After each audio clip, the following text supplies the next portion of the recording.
Well now, I'm sure you all are wondering what the fuss is all about for today, which rest assured I know what I'm doing and how I plan to do it, but for the purpose of today and maybe moving forward, let's talk about our Lord and Savior Kirby. Or the devil spawn himself, depending on who you ask. So this seems a bit unexpected since the next review you guys were waiting to hear from me would be Pokemon Generation 2, but I'd figured in the meantime we would also cover another franchise alongside it, which would be none other than the Kirby franchise, especially since he's been getting a lot more recognition lately. I'm sure that everyone, no matter if you played a Kirby game or not, knows who Kirby is, but for the purpose of introducing our pink goofball, he's an adorable pink goofball now that I say that out loud.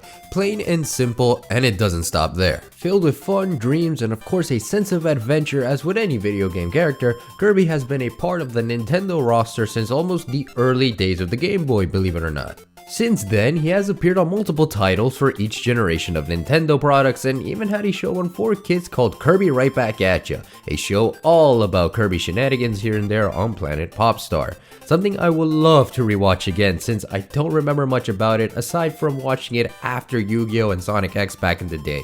Plus, you gotta love how they blended the 2D to 3D animations at times as well as introduced Kirby's signature phrase. Of course, knowing that Kirby has officially existed for 30 years now, as his anniversary was not that long ago, with incredible amounts of artwork from fans all over the world, and let's not forget about his modern contributions as well, such as Kirby and the Forgotten Land that came out recently, I figured as a means to honor and celebrate Kirby's anniversary, let's take a look at his very first adventure by the name of Kirby's Dream Land for the Nintendo Game Boy. Look, I know I did a video similar to this one, but by the time this one gets on the air, that one is getting deleted because looking back on it now, man, I honestly had no idea what I was doing. Trying to explain Kirby's history and the bunch, which, funny enough, seems to be a neat little segue to introduce our oval-limbed hungry hippo here. For much of what Kirby's concept design was like, things were very simplistic regarding what Kirby was originally supposed to be. What was certain was that Masahiro Sakurai, whom I'm sure we're all familiar with as he is the guy behind Super Smash Bros., wanted a character that would bring an amusing experience for the player, especially considering that the Game Boy's hardware was limited to just grayscale. Unless you play as on a Game Boy Color, of course, upon which... oh god, what is this? And so because of these limitations, Sakurai decided to create Popopo, a placeholder design that had a round body with oval limbs as part of its anatomy and would eventually be the final design for Kirby when Sakurai realized that what he had was exactly what he needed all along. A simple design that would cater to not only children, as that was the main target audience for Kirby, but for people of all ages in general would enjoy playing as to this very day. Lesson to learn from here is that simplicity is often best. Now having the placeholder be the official artwork, it was now time to officially name the pink puffball. Popopo sounded fun and all, but it honestly does not catch anyone's tongue right, and often I felt like I was saying Bobobo from that one anime series that I'm sure no one remembers watching growing up. But yeah, clearly Sakurai must have felt the same way too as he was struggling to find the right name for this character. Eventually, Sakurai and the team involved with this project would land on the name of Kirby with the help of Shigeru Miyamoto, who was also fond of this platformer idea and thought why not help in his production and see how much money it was gonna fill up Nintendo's pockets when it released. Now, as for why the name Kirby? That's a good question. That is honestly up for debate because even Sakurai himself doesn't even know where the origins of Kirby's name came from. Maybe he was like sleep deprived or something and kind of just stuck with him as he figured out, oh hey, Kirby might be a good name for it, and the team just agreed from there. Though according to a majority of people, which I should emphasize the majority here, the real reason why Kirby was named as such was mainly because Miyamoto had stated at some point in his career that it was to honor their American attorney John Kirby, who defended him in a court case against Universal Studios in terms of copyright claims regarding Donkey Kong back in 1984. Sounds rather ironic to today's Nintendo standards now that I think about it, but I won't press onwards here. I'm just here to talk about a pink ball that eats for a living. Speaking of pink, which we all know is Kirby's main color of choice and wears it proudly, there were some creative differences regarding that pink color palette between Miyamoto and Sakurai. Pink was the preferred color of Sakurai, while Miyamoto thought yellow was perfect. And after much conflict regarding the color wheel, they ultimately decided on Sakurai's color scheme in the end, which was probably for the best since Kirby being yellow would resemble too much like Pac-Man, and they most likely didn't want to run it back to the courthouse for another lawsuit. But let's be honest, as to give some credit to Miyamoto here, if at any given point you decide to play a Kirby multiplayer game or even in Smash and you decide to pick Kirby, you're gonna end up with a yellow Kirby, so in a sense it's a win-win for both Sakurai and Miyamoto in the end. Well, aside from the marketing. The marketing of Kirby was very different, and looking back at both the Japanese and American commercials, you definitely see this split personality of Kirby as both a character and design. In Japan, for example, the box art and commercials of Kirby's Dream Land has the pink adorable Kirby with a nice goofy smile on his face, while in the American commercials, they kept the gray box art color palette and... oh god, is that Kirby? Nah, that can't be Kirby. I thought it was all cutesy and lovable and likes to eat food, not people. Oh god, is this like the Sonic the Hedgehog Mohawk thing all over again? Man, the 90s were utterly craziness here in the West, wasn't it? I mean, for anything video game related, when I look at both the Japanese and the US commercials, things have to be really different for us, don't they? I mean, why can't they just give us the same commercial and just move on with it? Save money, live better, you know? But yeah, this is how Kirby was portrayed here in the West, as this weird squishy white marshmallow of sorts, and we wouldn't get the official pink Kirby until Kirby's Adventure, the NES sequel to Kirby's Dream Land. Even though Kirby's Dream Land would get a proper sequel later on the Game Boy by the name of Kirby's Dream Land 2, and then Dream Land 3 for the Super Nintendo, but more on that for when we get to them. Also, as we were talking about Kirby's Dream Land, I didn't even talk about the actual developers themselves. Sure, it was Sakurai who was the man in charge, but the actual development team was none other than HAL Laboratory, a subsidiary of Nintendo that still to this day works alongside them on releases, Kirby and the Forgotten Land being the most recent one. They even have this UFO helper that feels cute and all, but not really my cup of tea. Appreciate its existence, but Here in HAL Labs 2, we would see Satoru Iwata work in the forefront in game development, though not for Kirby specifically, but for plenty of games under the Nintendo umbrella such as Mach Rider for the NES, before becoming president later on in the mid-2000s. A legend he is, and he likely will be mentioned in other Nintendo games that we cover in the near future. Platforming wise, Kirby's Dream Land was to take the same concept of platforming that we would see from games like Mario, of course, and Metroid around this time, but simplified it to something that is unbearably easy and still enjoyable for players. Though I say easy, but I did die a few times while recording footage for it. Kirby would have the same old run and jump controls, but he would also have this hefty fly ability that would allow him to reach higher areas for a brief period of time before huffing that air out and going about his platforming business. But there's also another ability that is unique to Kirby and basically is where Kirby shines as a platformer, and that is the suck.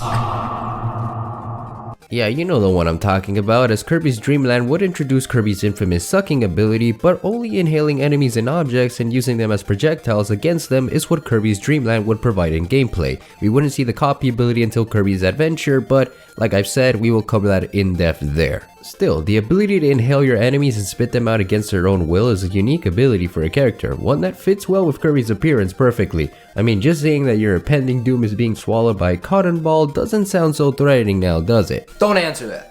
Kirby's Dream Land would later set its sight on release for the Game Boy on April 27, 1992 for Japan, August 1, 1992 for North America, and later August 3rd for Europe, the poor bastards, to massive success and reception as per usual for the Nintendo Game Boy, giving us one hell of a platforming franchise for years to come and a new mascot to represent Nintendo as a whole. Of course, this is a review that we are doing on Kirby's first adventure here throughout his 30-year career. So enough about the development here, and now it's time to head on onwards to Kirby's Dream Land and see what the fuss is really all about here.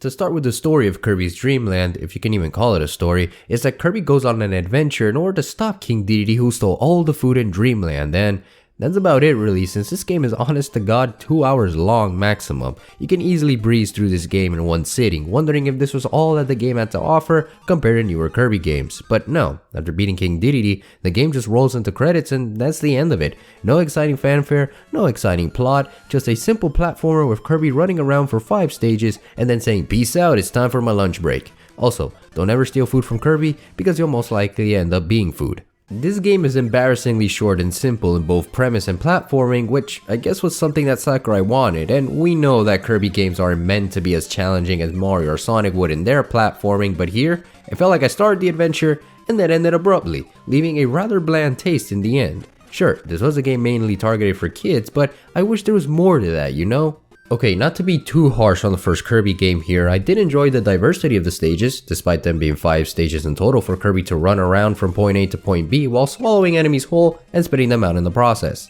You got Green Greens, a regular forest stage that leads you to beating up a giant tree with a face on it by swallowing apples and spitting it back at the guy, ow. Then there's Castle Lololo, which is just a simple castle with little to no exciting platforming other than going up and then going down, and in between some spikes here and there before fighting Lolola and Lololo, 2 servants of King Dedede who just push treasure chests towards Kirby's way as a means to attack. Such pathetic little puffballs.